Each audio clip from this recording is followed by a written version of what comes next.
B, I'm gonna let you take the reins on which one we should talk about first. Which Let's one get you the wanna talk about Gambino first? out of the way, bro, because that was nothing really to talk about. Man. Okay, let's go ahead and talk about Childish Gambino's Atavista. This is an album that was 3:15:20 originally. It was reworked. It was remastered. I guess you could say, or whatever. Yeah. We had a PS2 version of the game. Now we got the PS5 version, even though it's really a PS3 or PS4 upgrade.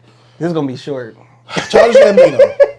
I had no anticipation for this album, but this is, or seemingly to be, his final actual album outside of that soundtrack that he's going to be coming out with. So this is his final project as Childish Gambino.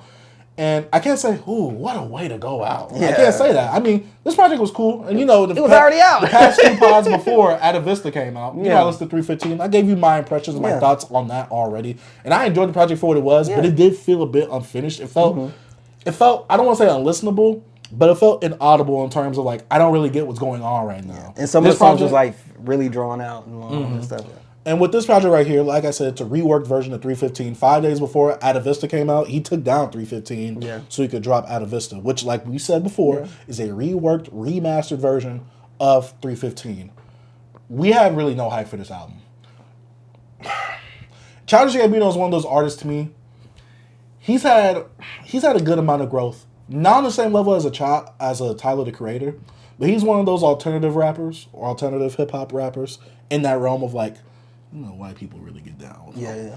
He's in that realm, and I think someone like Tyler, the Creator, has really exponentially grown. While Childish Gambino, I think he maybe could have had a career like that, maybe, if he wasn't so focused on acting. Which, I'm not knocking that against him, but I think something like 315 releasing, and obviously we can't predict when the pandemic is coming. We can't do that.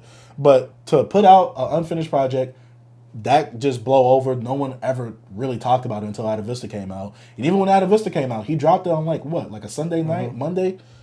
No one even talked about it then. Yeah.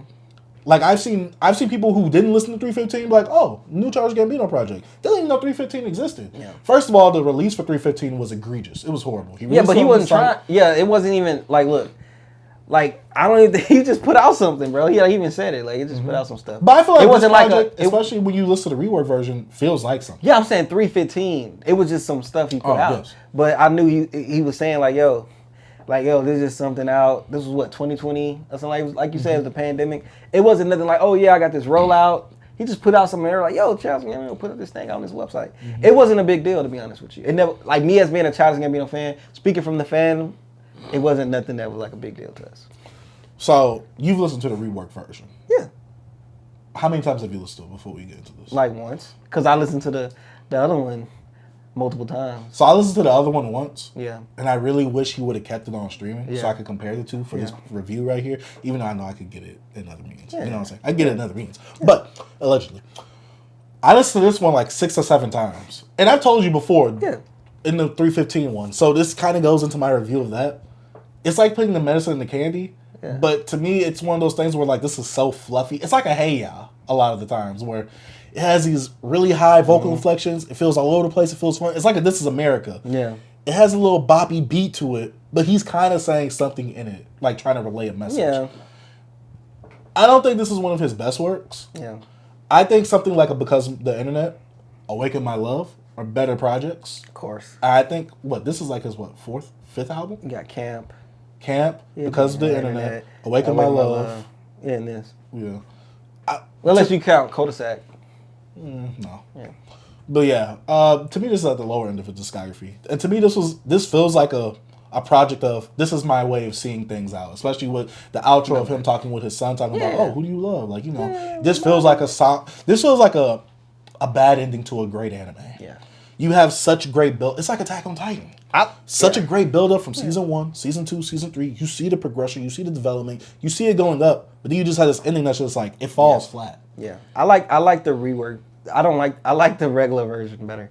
Like the one was all over the place. To me, it feels a lot more experimental. Yeah, I like 315-20 better than this one. Yeah. I like this one more because it's audible, so I can hear it. But in terms of like aesthetic and sound wise, and just creative, artistic vision, I think I like 315 a lot more because to me, it sounded like nothing that we've heard before. Yeah. And even though 315 is kind of like that, even though to me it has a bit of hints of Awaken My Love in it throughout of it. Yeah. To me, that album artistically was more creative from what he was putting out, even though he claims it was unfinished. and it does sound unfinished at points. I can still say that there was a unique identity towards that album more than this. There's still an identity for this album compared to a lot of other hip hop albums that are coming out now, especially in the mainstream. But I feel like 315 was a bit more out there in terms of having a unique identity than this one. Yeah, this album and him putting out the stuff 31520.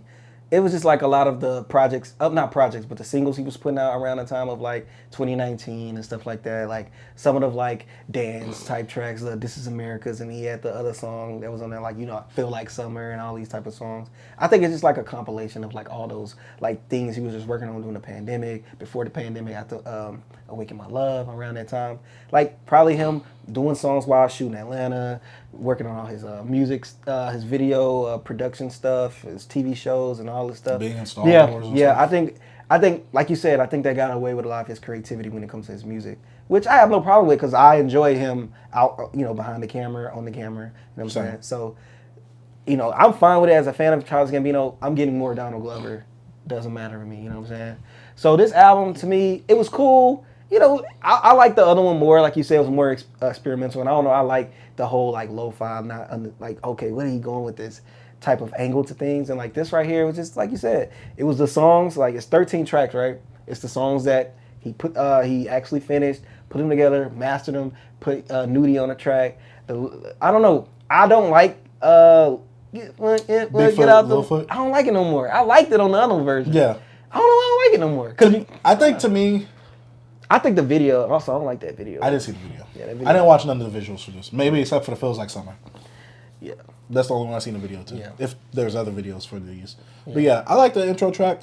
I like even though, I don't know, it's like sometimes like, when it comes to like the experimental side of 31520 and not Atavista, like it's just like, the song, like the second track, made out the way. Like to me, that fits in line more with 31520 than it does with this. Because especially when everything is kind of like mixed and matched perfectly vocally, it kind of like sounds like out of place at points. Yeah. Compared to like then, it was kind of like grungy, a bit muddy. Yeah. The vocals just didn't sound like perfected, like it was supposed to be imperfection.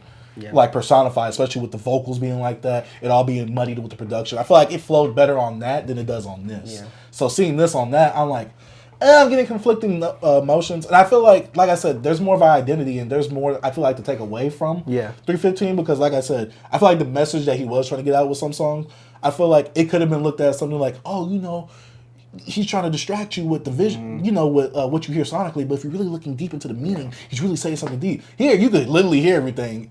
And it's very obvious of what he's going on. Like, oh, look in the mirror, you're beautiful. I'm like, okay. It all just seems like he's stretching himself too thin, pretty much. It's like I can't focus in a concept, a lot of attention to this music, to be honest with you. And I think that's really what he's really trying to tell his fans that. Like, that's what he was like, I don't know if I'm making another Childish Gambino album. Oh, this might be the last album under Childish Gambino and all this stuff throughout the years because, like, he is everywhere right now. You know what I'm saying? So...